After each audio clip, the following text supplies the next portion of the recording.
And welcome everyone to Mayor Hodges' budget address. And I apologize for starting late. I was looking for her and she's around the corner from me and I couldn't see her. She's been here the whole time. So my fault that we're starting late. First item on our agenda is a roll call. Clerk, call the roll. Councilmember Bender. Here. Glidden. Here. Yang is absent. Johnson. Here. Quincy. Here. Warsami. Present. Goodman. Present. Fry. Here. Palmisano. Here. Gordon is absent. Kano. Here. Reich. Here. President Johnson. Here. There are 11 members present. We have a quorum present. Next item on the agenda is adoption of the agenda. So moved. Second. Moved and seconded. Any discussion? Seeing none, all in approval say aye. Aye. Opposed? That carries. Next item then is the 2017 city budget address. So it's my pleasure to introduce Mayor Betsy Hodges for the 2017 budget address. Madam Mayor? I still can't see her. Here we are. Thank you very much, Council President. Here I am. And Council President Johnson, to council members, thank you for calling this meeting and allowing me to speak in your body today. To department heads, to city staff, guests, residents, everybody gathered, thank you very much for being here. I will be honest, writing the city budget is my favorite part of the job, bar none. Some people spend their summers at a lake or at a cabin. Some people play ultimate or midnight basketball. But in my summer, there's very little that I look forward to more than sitting in a conference room poring over the minutia of spreadsheets. Hashtag budget nerd, hashtag green eye shade. I totally own it 100%. But as you can easily imagine, putting together the budget is often a long, sprawling exercise in trade-offs.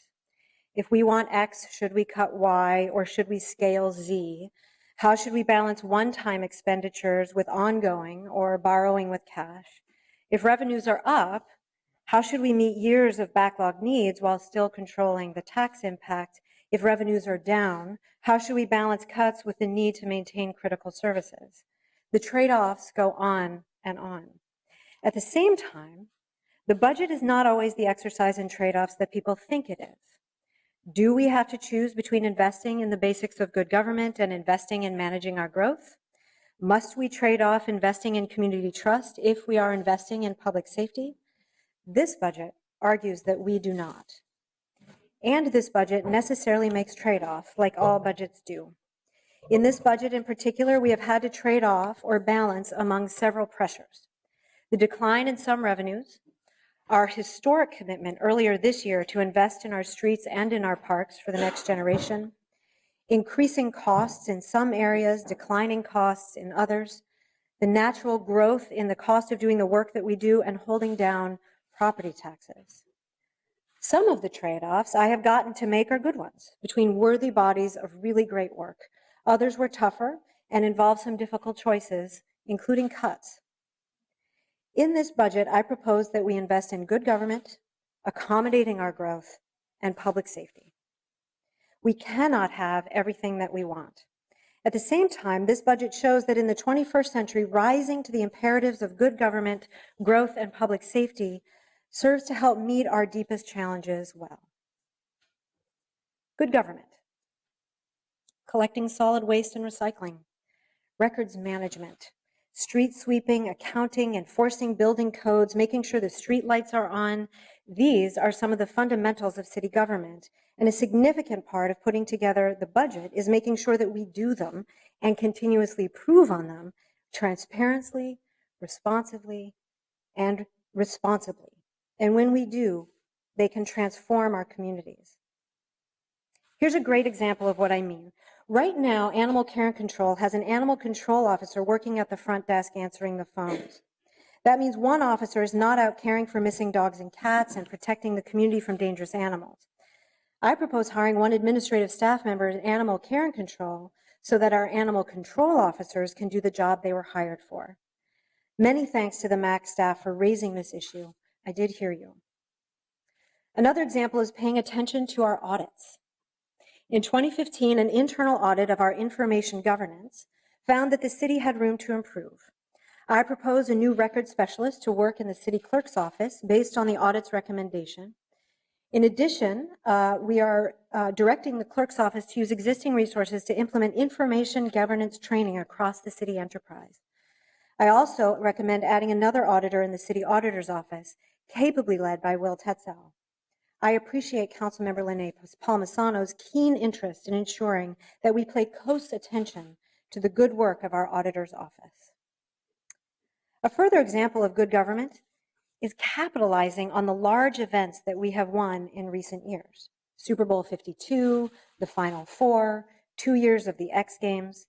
This budget invests in strategies to get the best possible return on these events, including by turning first-time visitors into repeat tourists, conventioneers, and residents, and to ensure our investments in managing these spectacular events live on after the events have concluded. Councilmember Jacob Fry has been an enthusiastic partner in promoting Minneapolis as a great place to visit and to have fun. I am incredibly proud every day to work with some of the best, most committed employees a city could ask for. Folks who could choose to make more money in the private sector, but who have committed themselves to the public good. Thank you. One of the smartest investments we can make on behalf of the residents of Minneapolis is in our employees. We can do this through investments in training, hiring, and giving them better tools with which to serve our residents. For example, I propose that employees in our city assessor's office get the required training they need to bring fresh skills and innovative solutions into the department. We are implementing an improved 911 call processing system next year to improve the quality and consistency of our 911 response. Accordingly, I propose funding for new training and certification for our 911 operators. And inspired by Chief John Friedel's successful work in creating pathways for careers into the fire department, particularly for people of color, I propose creating similar pathways into other departments. We know that we are facing a wave of retirements across the city enterprise, and we know that the young people who are available to fill these openings are increasingly diverse. We get to help the best talent our city has to offer. We get to develop the best talent our city has to offer. And I thank Council Vice President Elizabeth Glidden for her leadership in ensuring that we set ambitious goals for hiring, retaining, and promoting women and people of color at the City of Minneapolis. Business support. Entrepreneurs are at the core of the growth of our city. Our many small and mid-sized businesses add vitality and create employment opportunities in our neighborhood, and this budget will invest in their success. When I became mayor, I launched the Business Made Simple initiative to simplify city processes and make it easier for entrepreneurs, particularly immigrants, women, and people of color, to invest in their businesses and in our city. Since 2014, we have eliminated unnecessary licenses and modified or repealed ordinances that were barriers to that investment. We are also doing great work through Business Made Simple, our innovation team, and in CPED in removing unnecessary barriers to business development and investment. On the recommendation of the Workplace Partnership Group and the advocacy of Council members Lisa Bender and Andrew Johnson, thank you very much, I propose that we use existing resources to create a full-time position in Director Craig Taylor's CPED, one person with one email and one phone number who will make it easier for smaller businesses and entrepreneurs to navigate city systems and to prosper. I also recommend renewing funding for the Health Department's Green Business Cost Sharing Program and funding a new contract compliance certification specialist in the Civil Rights Department to accelerate the certification of new women and minority-owned businesses so they can more quickly access the assistance that they qualify for. Earlier this year, I was pleased to sign the groundbreaking worker protections in our Earn Sick and Save Time ordinance, which the Council passed unanimously. I first proposed it in 2015, and I am proud of it. It will protect public health by ensuring that families no longer need to choose between getting paid and getting well. Making sure that we implement the ordinance well and fairly is our next task. I am investing an additional $50,000 in the Civil Rights Department to support outreach and education to workers and to businesses, especially small businesses. And I share Councilmember Abdi Warsami's concern that we do this right. Good government also means doing what we must to keep our residents healthy.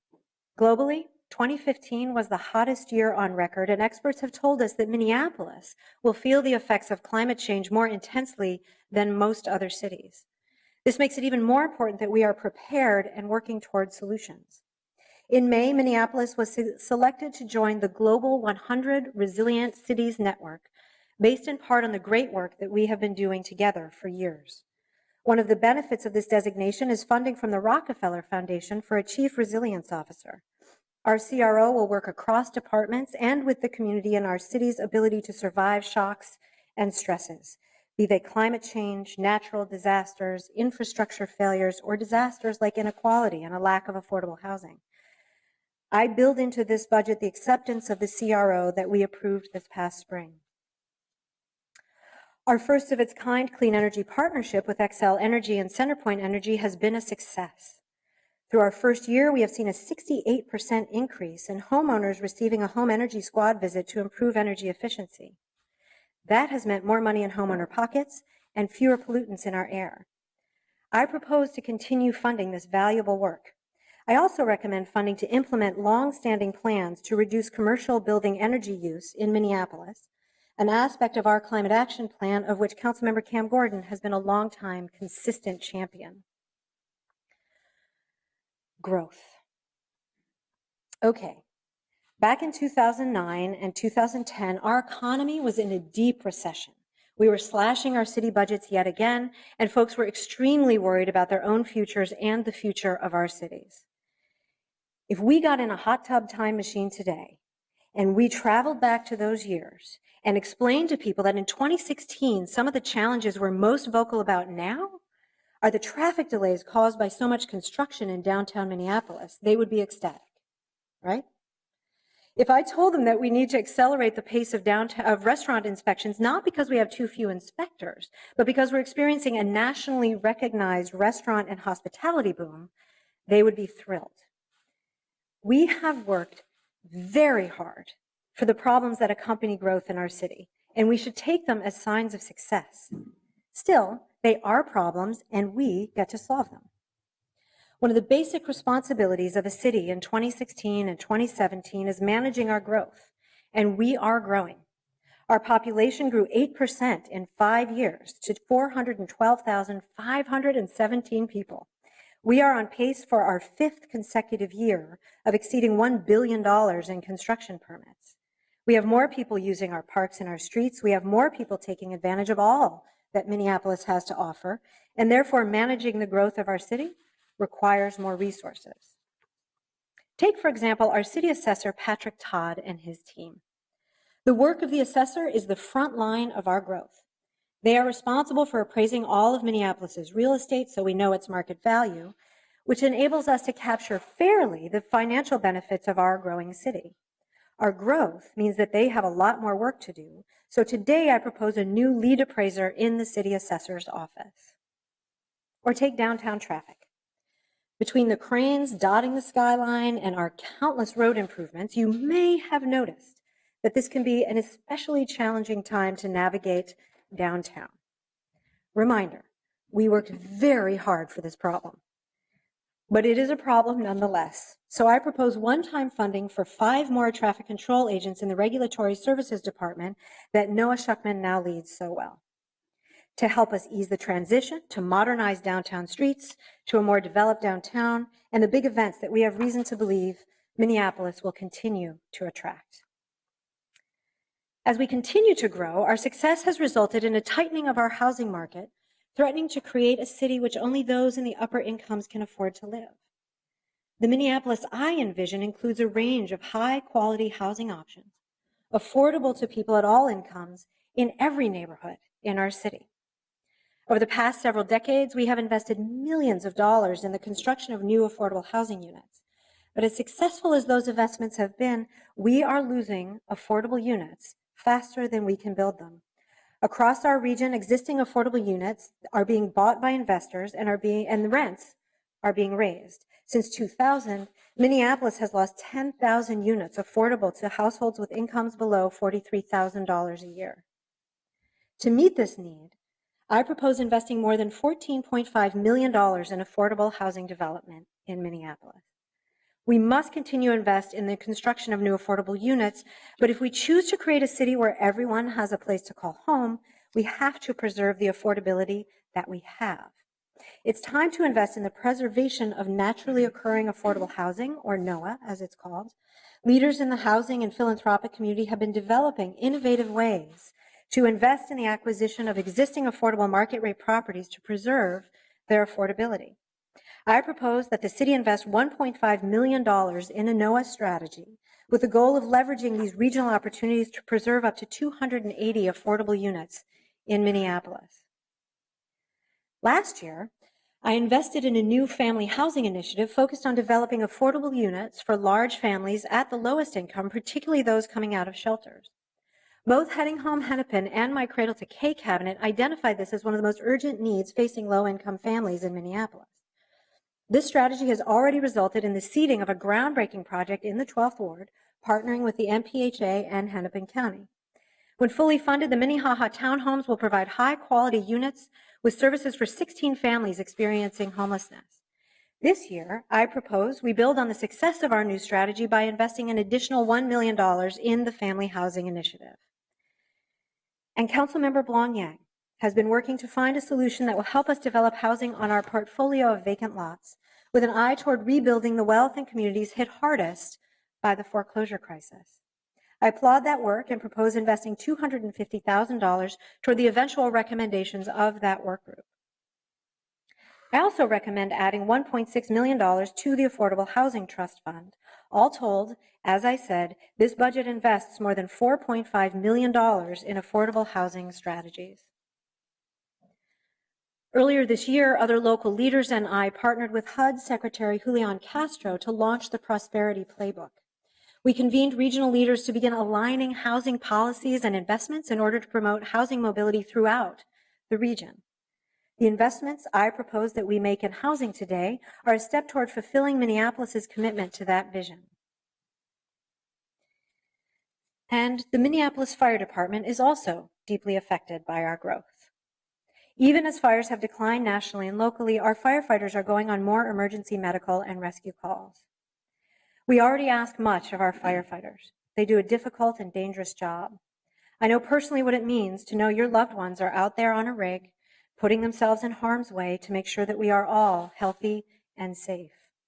Our firefighters sign up to rush into burning buildings and put their lives on the line. They do amazing work, and I thank them. And I ask you to join me in thanking the firefighters in Minneapolis.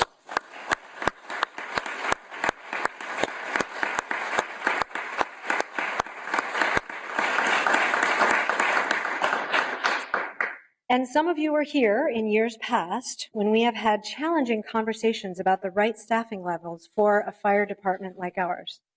Unlike St. Paul and other cities around the country to which we usually compare ourselves, Minneapolis doesn't do paramedic runs. We structure our department differently. So we've had a leaner team than others and still been hugely successful in our work. But now we have hired up to our authorized strength of 406 sworn firefighters, and still we are spending more on overtime than we should be. As a result, I propose hiring 5 additional full-time sworn firefighters. This will allow the fire department to reduce overtime and better handle our growth. This is the first time in many years that we have increased the authorized strength of the department. We cannot say often enough that public safety is the most basic of the basic services that a city provides. But while it is basic, it is also a dynamic site of transformation. The transformation of public safety for the 21st century is not new work for the city of Minneapolis. We have been at it for some years now. We have a progressive, forward-looking police chief in Janae Harteau, who has been working on it in the form of MPD 2.0 every single day in the 3.5 years that she has been our chief. We have a fire chief in John Friedel, who is passionate about new pathways to create firefighters who look like the city that they serve. We have a city attorney in Susan Siegel, who is constantly on the lookout for ways to innovate. And 911, led by Heather Hunt, the health department, led by Gretchen Musicant, the Office of Police Conduct Review and Police Conduct Oversight Commission, both supported by the Civil Rights Department, that is led by Velma Corbel, and the Office of Emergency Management, led by Barrett Lane, round out this progressive team that is leading the country in delivering 21st century public safety. I am grateful to the service of all of them. Thank you for your leadership. In this budget, I invest in community to improve public safety, and I invest in the police department to improve public trust. First, enhancing public safety. Community members have told us for years that they want to be a full partner in the work of public safety, and it is a fundamental tenet of the 21st century policing that community capacity to do collaborative downstream crime prevention must be strengthened. This budget takes up the community's call and invests in a number of community-based strategies to enhance our public safety. To start, I propose a pilot police mental health co-responder model based in the police department. This centralized unit of officers who have received advanced crisis intervention training will be paired with 2 full-time mental health professionals. To staff it, I propose 3 new police officers ongoing in this budget. This pilot is designed to keep people who are experiencing mental health crises from being arrested and entering the criminal justice system, where often they do not belong, and to provide people in crisis with greater access to treatment and to resources. When they are met by officers and professionals who are trained to respond to them with sensitivity, understanding, and compassion, potentially dangerous situations can be diffused, safety can be restored, and lives can be transformed. Of all the community-based safety initiatives that community members have asked for, the mental health co-responder model is the one most often requested. It is also a recommendation of our Police Conduct Oversight Commission, and I'm excited to propose it today. This budget also proposes one-time and ongoing funding for a group violence intervention strategy in the health department. This community-based strategy has proven in other cities that violence can be significantly reduced when a partnership of community members, law enforcement, and social service providers directly engages with a small number of people who are actively and deeply involved in violence and says to them, "We will help you and we will provide resources for you if you are willing to change. If you are not, we will hold you accountable." I am eager to collaborate with community to pilot this in Minneapolis. And I am also proposing resources so that people in areas heavily affected by violent crime can decide for themselves how to address it on the ground and not rely only on policing. In the city's budget, we make many investments in upstream strategies that help improve public safety in the medium and in the long term. Workforce development, stable housing, support for education and training, and a number of others. Here, however, I propose resources for community members to choose how they want to intervene downstream in improving public safety in their own neighborhoods and to implement those strategies. These resources will be for residents and business owners in 2 locations in our city where violent crime driven by youth up to age 24 is high. West Broadway, especially between Lindale and Girard, and in Little Earth in South Minneapolis, and for the community-based organizations that serve them. City departments and outside partners will make the resources available and will collaborate with community members, but the strategies will be shaped and driven by residents, business owners, and community-based organizations. Community gets to decide. These strategies can take different forms. For example, in the Rainier Beach neighborhood of Seattle, people who live, work, or go to school near 5 specific locations serve on a community task force. They identify the conditions that contribute to youth violence there, decide what interventions they want to make to stop it, and monitor how they are working. In the Watts neighborhood of Los Angeles, community members, including mothers and grandmothers, collaborate with police officers on the Community Safety Partnership to identify threats of violence and prevent it before it starts. This work has led to significant double-digit declines in both violent crime and arrest. These sorts of community-based and place-based strategies are the kinds of interventions community members could consider in the initiative that I am proposing today. The resources available are both technical and financial. I am a member of Cities United, a coalition of mayors from 86 cities who focus on reducing violence in their cities. Cities United is eager to offer technical assistance to lead community members through the process of developing collaborative downstream strategies at these 2 locations, and I thank Cities United and Anthony Smith, who leads it, for their support. I also propose $500,000 one time in the 2017 budget to implement the strategies that community members select. Again, these resources are exclusively for residents and business owners at the 2 locations and the community-based organizations that serve them. While other cities are experimenting with collaborative public safety strategies, I know of nowhere else in the country that community members get to choose how to deploy the resources that the city and our partners make available. I have heard clearly and repeatedly from community members, sometimes loudly, at very close range, that they want to decide how to improve safety. Research also shows that community-driven strategies, when coupled with community policing, are effective in increasing public safety and public trust. Enhancing public safety for everyone through partnership with community is one set of public safety investments that I propose in this budget.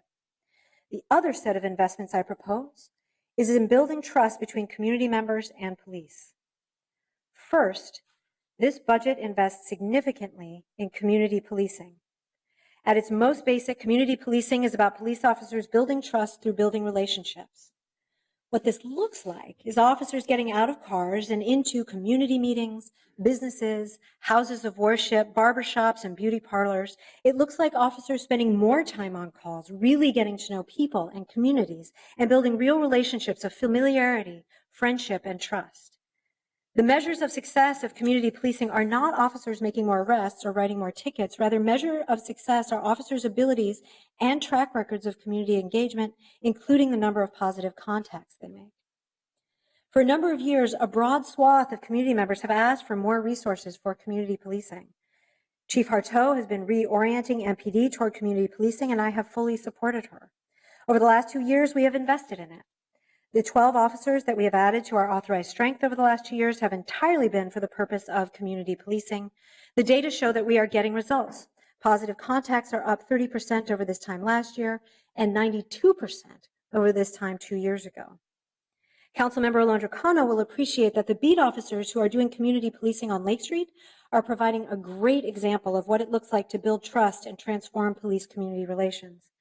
They make chalk art with kids, sing karaoke at neighborhood gatherings, and build relationships with everyone, residents, business owners, and even the folks who are causing problems.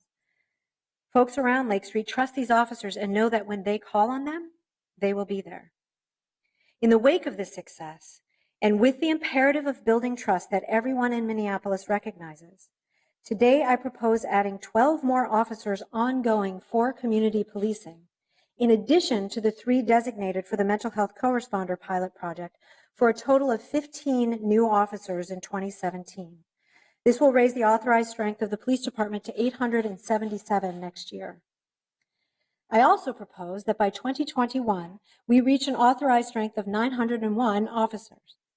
I've built this level of strength into this budget's 5-year financial direction, including my proposed tax policy. Now, more than ever before, we have the opportunity to transform police-community relations. This long-term level of investment in community policing, when coupled with community-driven strategies to improve public safety, will accelerate the transformation of MPD into the 21st century police department that residents, business, community members, and officers all want.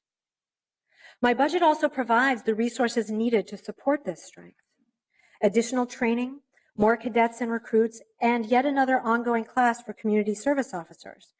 As I said 2 years ago when I funded our current ongoing CSO class, we need effective ladders for people of color into our police department because it is imperative that our officers reflect the communities that they serve. CSO classes provide that ladder. Our recent classes have been as high as 61% people of color. I am particularly pleased to enhance funding for this critical tool. I propose other investments in building community trust as well. In the police department, for the 3rd year in a row, I invest resources in officer-worn body cameras. Officers have been wearing body cameras for more than a month, and by mid-October, they will be on officers in every precinct in the city. We are now one of the largest cities in the United States to have them. I thank council members for your support over the last 2 years in our landmark investments in body cameras, which respond to years of community requests. I also thank everyone who participated in developing our body camera policy, which we released recently after much community consultation.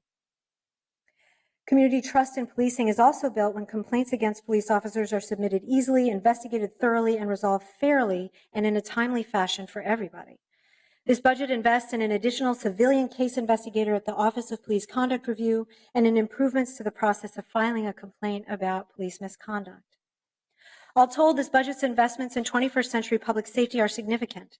When relevant investments in the police, fire, civil rights, health, and city attorney's office are combined, more than 70% of all the dollars that I propose in new ongoing investments in this budget are for public safety. These investments build on those of the past several years, not only for body cameras, but for accelerated procedural justice and crisis intervention training for all officers, an early intervention system, implicit bias training, more positions for community policing, more pipelines to bring people of color into public safety careers, an innovative municipal criminal justice agenda to divert low-level and first-time offenders when possible, restorative justice, youth violence prevention, and more. I know that there are those who in the community who, rather than have us invest more in policing, even for community policing, instead want us to disinvest in the police department. We need a police department. We are going to have a police department. What we get to have is a 21st century police department that is rooted in 21st century policing, built on a foundation of trust and dedicated to transforming police-community relations. This investment in more officers for community policing goes hand in hand with the investments that I propose in enhancing public safety through community collaboration. Indeed, in order to be effective, these strategies require collaboration and true partnership with law enforcement. I also acknowledge that we in Minneapolis have not always policed in accordance with these principles. I acknowledge that our policing has sometimes done harm and sown mistrust, particularly in communities of color. To acknowledge this is not to single out individual police officers. It is to say that for too long we allowed a culture of policing to persist that sometimes caused harm. This culture hurt everyone, including police officers. I also know that these conversations about police-community relations, race, and trust provoke discomfort. More specifically, provoke discomfort among white people. For us white people, these conversations feel stark, new, and raw. I posit that this discomfort, more specifically, the more equal distribution of the discomfort that people of color have disproportionately felt about policing for a long time, is a good sign that we are on track to transform systems and relationships that are in need of transformation, and that we are on track to do it together as a community. Let me also be clear, Minneapolis is leading the way in this conversation. I have talked to researchers, mayors, law enforcement, youth, and community members from around the country.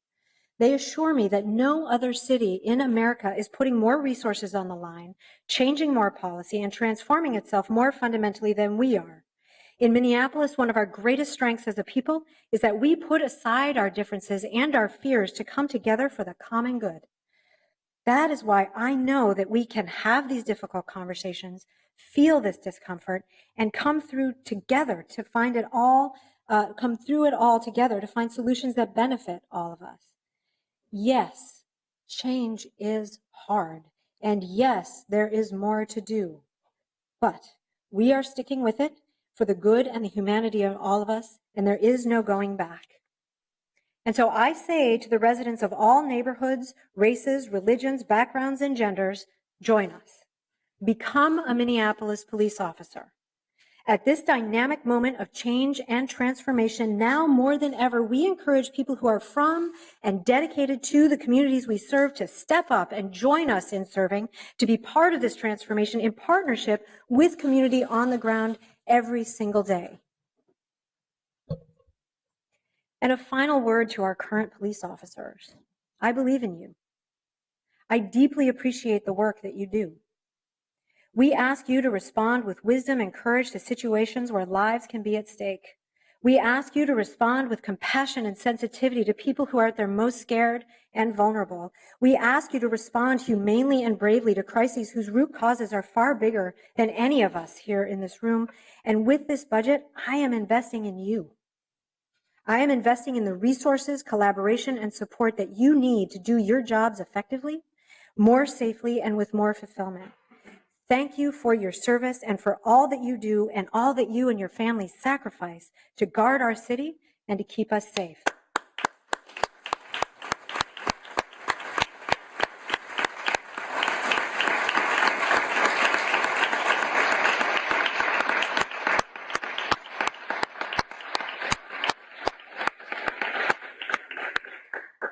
So far, you have heard me speak of investments in good government, in managing our growth, and in building public safety and public trust. You have not heard me say much explicitly about equity. I'm sure this seems very odd in a speech of mine.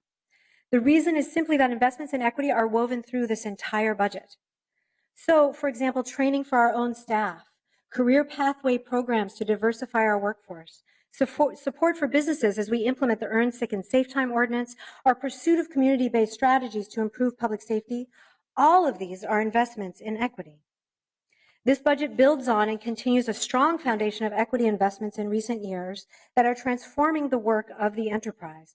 The Office of Equity and Inclusion in our City Coordinator Spencer Cronk's office, Tech Hire, our Bloomberg-supported I-Team, and many others. I thank you, the Council, for making these investments. We are building equity into the DNA of our work as a city. And of course, this budget does make some fresh investments in equity as well.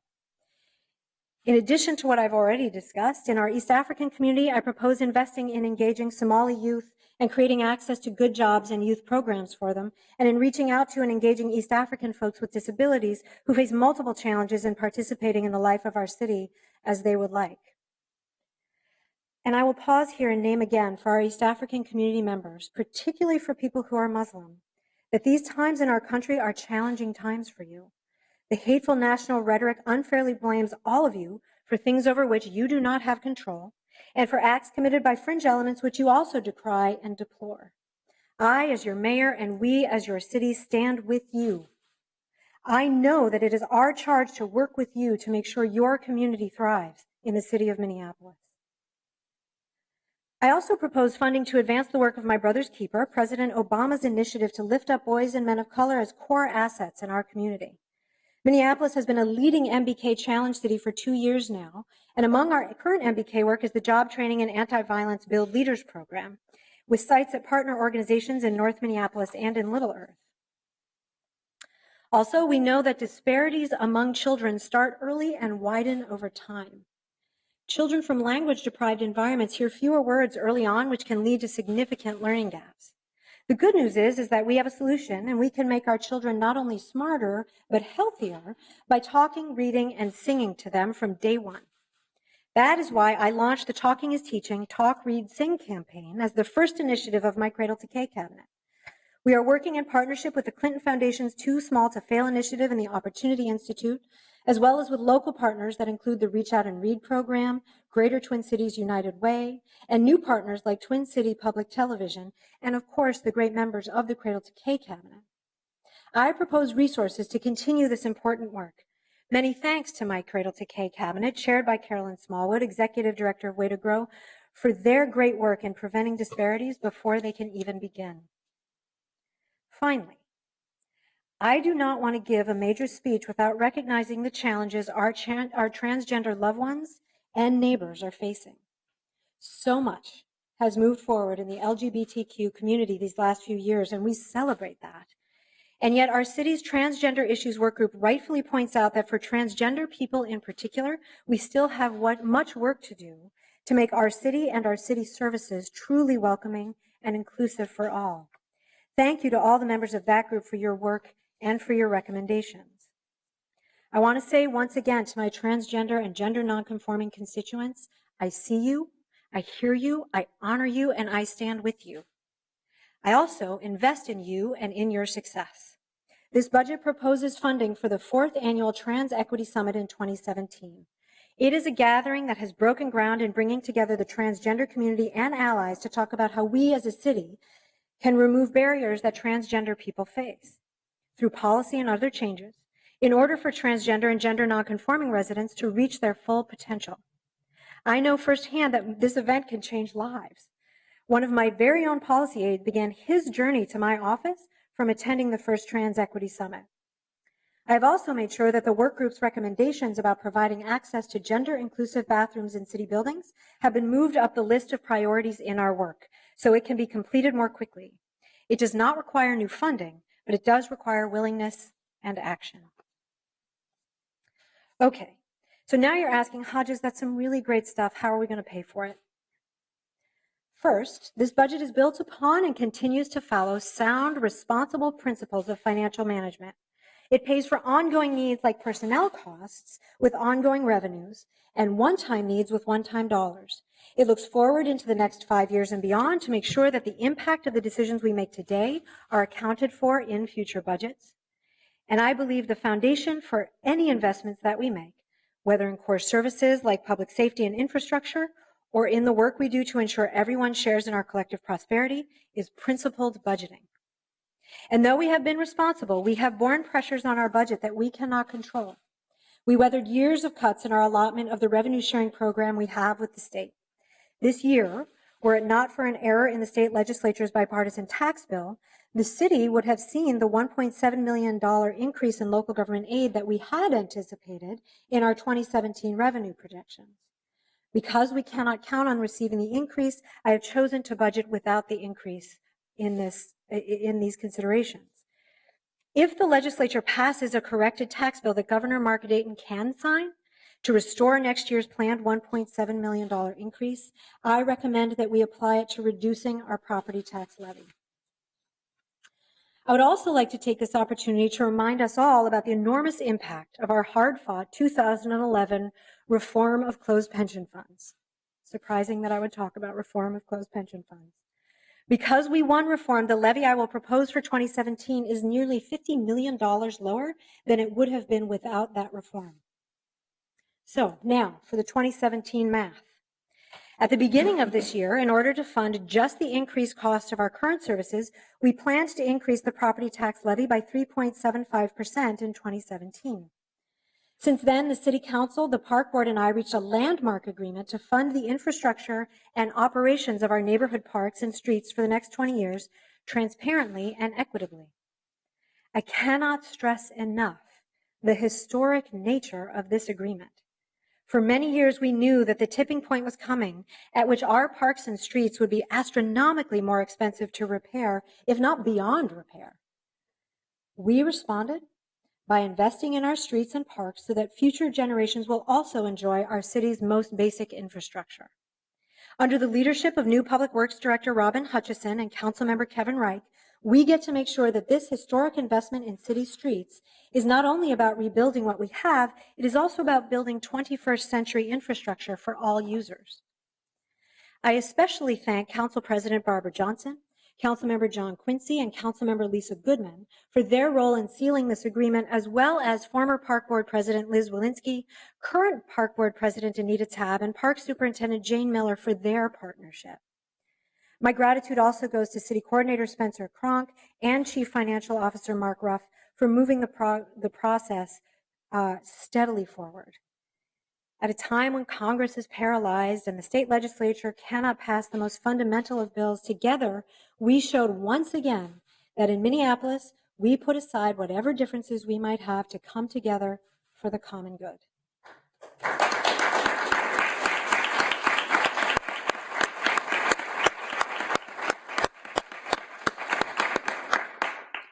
That historic Parks and Streets agreements in May increased the baseline levy increase for 2017 from 3.75% to 4.9%. I have made the case to you today for the investments I propose in this budget, in good government, in managing our success in growing Minneapolis, in equity, and in public safety. As I said earlier, more than 70% of the new ongoing investments that I propose are in public safety. These investments are needed and they have a cost. To pay for them, first, I have made significant strategic cuts of nearly $2.7 million in this budget in order to fund the work that we need to do. $2 million of these cuts come from lower than anticipated costs for providing health care for our employees. I have also made an additional $700,000 in targeted cuts to 5 departments to offset the cost of new investments in those departments. This $2.7 million in cuts represents nearly a full percent point on our property tax levy. As a result, today I propose a 5.5% levy increase for 2017. The 0.6% increment over the anticipated baseline levy increase of 4.9% pays for a portion of the public safety investments that I propose. Most, if not all, of the difference between the 5.5% levy increase that I propose and the baseline 4.9% increase that we planned on could be covered by the increase in local government aid that we had expected for next year if the legislature passes a corrected tax bill that Governor Dayton can sign. Our levy increase for 2017 could return close to or at the baseline 4.9%. Once again, if the LGA increase becomes law, I recommend we apply our share of it to reducing the levy. You have heard me speak before and speak often. I think the whole city has at this point about the 3 questions on my whiteboard that I ask myself every day. How does this make the city run well? How does this move the dial on growing the city? And how does this move the dial on equity? These are good questions, and I continue to ask them. And increasingly, in the city of Minneapolis, we are behaving as if those 3 questions on my whiteboard are just one. This budget shows that more and more, all 3 of them can be answered with the same investments in good government, in growth, in public safety, investments that all work together to move the dial on equity, growing the city and managing its growth, and running the basics of it well. We need not make trade-offs between them. Madam President and council members, Minneapolis is leading the way in transforming the fundamentals of city government in the 21st century. Today, we get to take the next steps along this journey together. Thank you for allowing me to address you today. I submit this budget to you, and I ask for your support in its passage. Thank you.